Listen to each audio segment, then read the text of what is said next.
Om Swastiastu, umat Dharma dimanapun Anda berada. Semoga selalu sehat dan baik atas karunia Ida Sang Yang Widi Wasa. Dan semoga Ida Sang Yang Widi Wasa melimpahkan rezekinya, kebahagiaannya kepada kita semua. Dalam kesempatan yang baik ini, perkenankan saya kembali menghadirkan tentang Dharma Gita. Seperti yang kita ketahui, Dharma Gita adalah salah satu metode penyebaran agama Hindu, yakni dengan cara menyanyikan bait-bait suci kebenaran. Dharma Gita artinya nyanyian-nyanyian Dharma, atau nyanyian-nyanyian tentang kebenaran. Kali ini saya akan menghadirkan tentang belajar kekawin. Bagaimana cara membaca kekawin, bagaimana teknik-teknik dalam kekawin, kita akan bahas. Lanjutkan.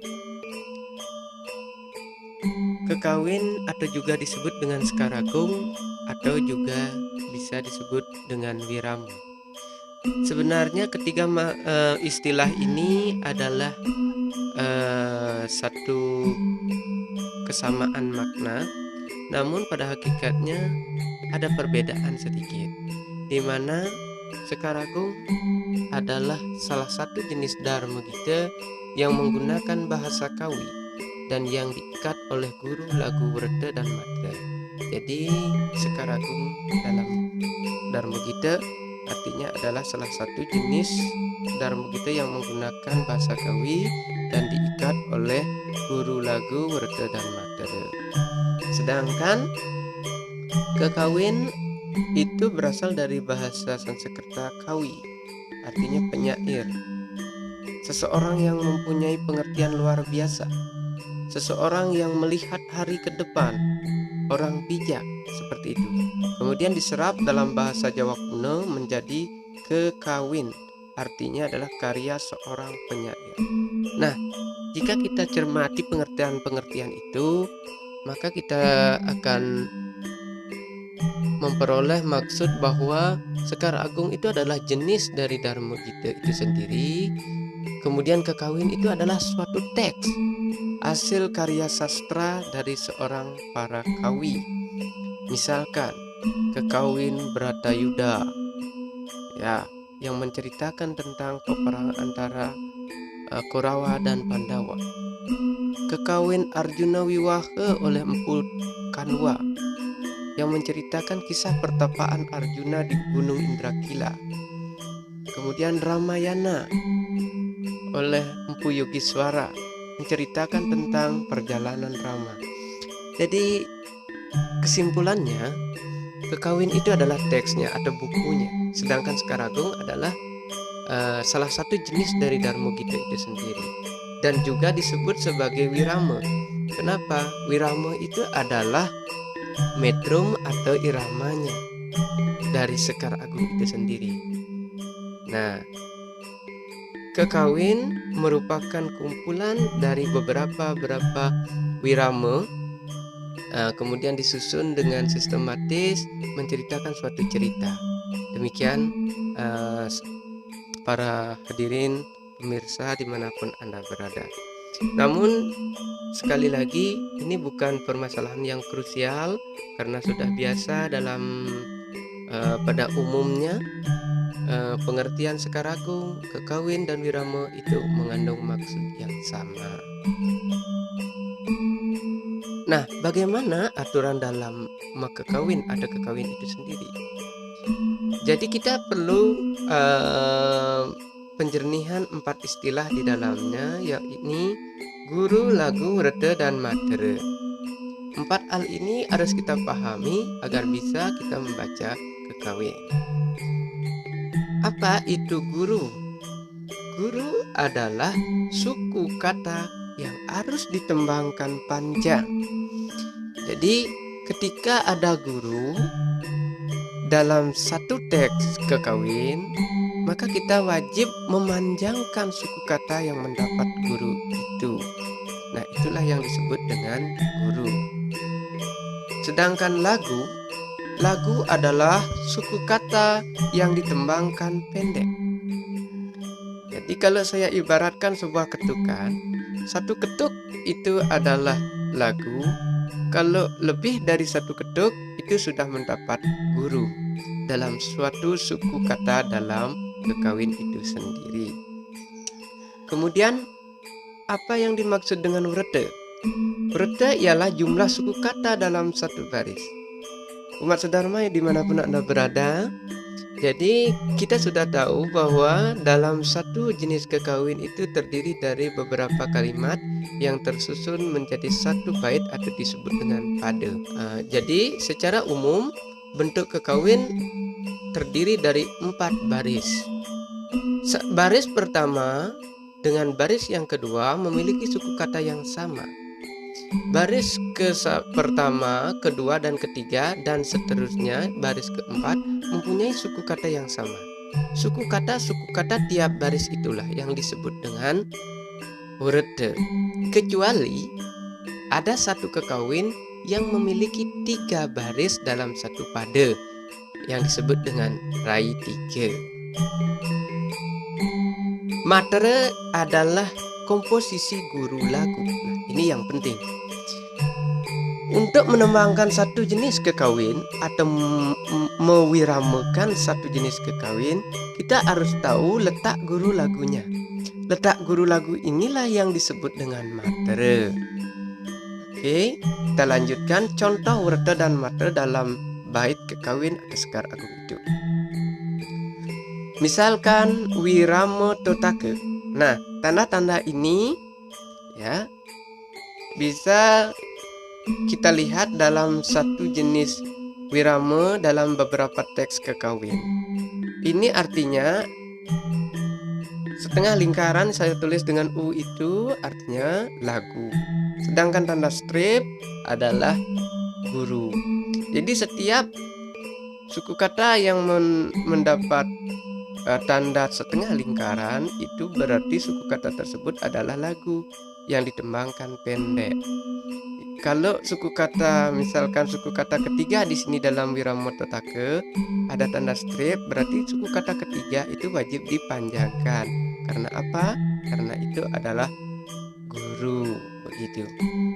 Nah, kita akan baca urete matre dari bait kekawin wirama totake. Ada 12 suku kata. 12 suku kata itulah yang disebut dengan urete. Letak komposisi guru dan lagunya itu yang disebut dengan matre. Misalkan dalam wirama totake, suku kata yang pertama adalah lagu. Suku kata yang kedua adalah lagu. Suku kata yang ketiga adalah guru. Jadi kalau guru harus dipanjangkan sekali lagi. Suku kata yang keempat adalah lagu. Suku kata yang kelima adalah lagu. Suku kata yang keenam adalah guru. Suku kata yang ketujuh adalah lagu. Suku kata yang kedelapan adalah lagu. Suku kata yang kesembilan adalah guru. Suku kata yang ke-10 lagu. Suku kata yang ke-11 lagu. Suku kata yang terakhir yang ke-12 boleh guru dan boleh juga lagu. Nah, hadirin para pemirsa umat sedharma dimanapun Anda berada, jadi urete matre dalam setiap kekawin itu bentuknya adalah baku. Nah, secara umum ya ada 3 nanti bentuk wirama berdasarkan urete dan matrenya. Pada umumnya urete matre setiap wirama selalu sama. Ya, misalkan wirama totake, baris yang pertama, baris yang kedua, baris yang ketiga, dan baris yang keempat akan selalu sama urete dan matrenya. Jadi suku kata dan letak guru lagunya pasti sama. Misalkan baris pertama jumlah suku katanya 12, baris kedua, ketiga, dan keempat pasti 12.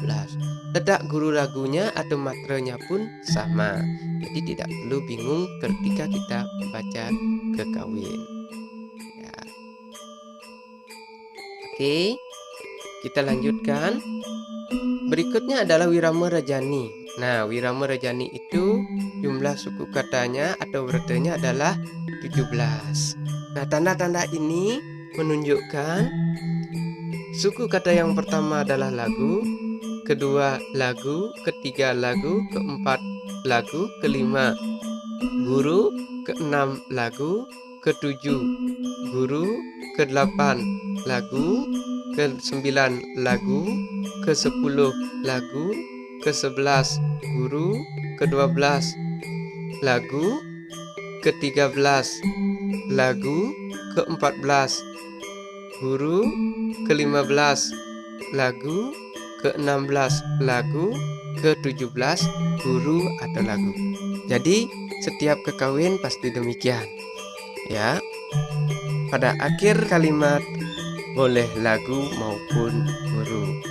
Nah, demikian pula seterusnya. Di sini saya hadirkan Wirama Totake, Wirama Rajani, kemudian Basante Tilake, dan Wirama Swandewi. Juga saya tuliskan werta dan matra Wirama Wirat Jagat Ida yang jumlah suku katanya adalah 23. Oke, para sahabat umat sedharma dimanapun Anda berada, inilah yang saya katakan tipe-tipe kekawin berdasarkan werta dan matranya.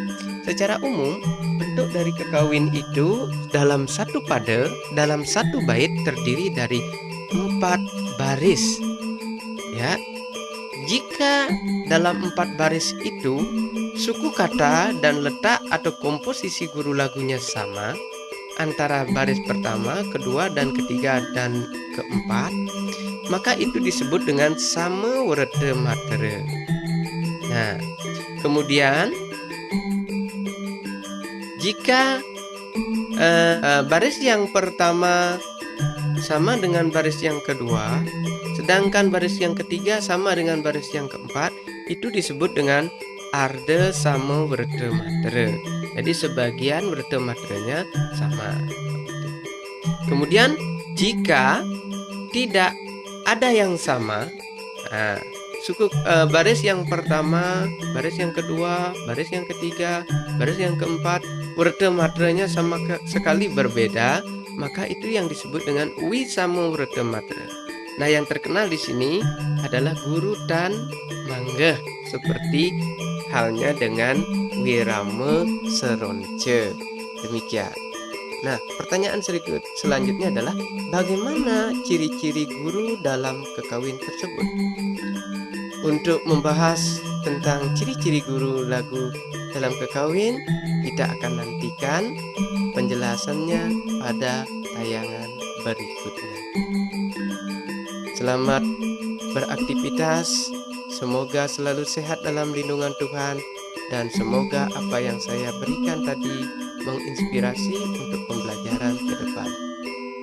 Tidak ada maksud untuk menggurui, karena dalam hal ini kita sama-sama belajar. Mari kita belajar sambil bernyanyi, megening sambil melajah, melajah sambil megening. Terima kasih. Om Santi Santi Santi. Om.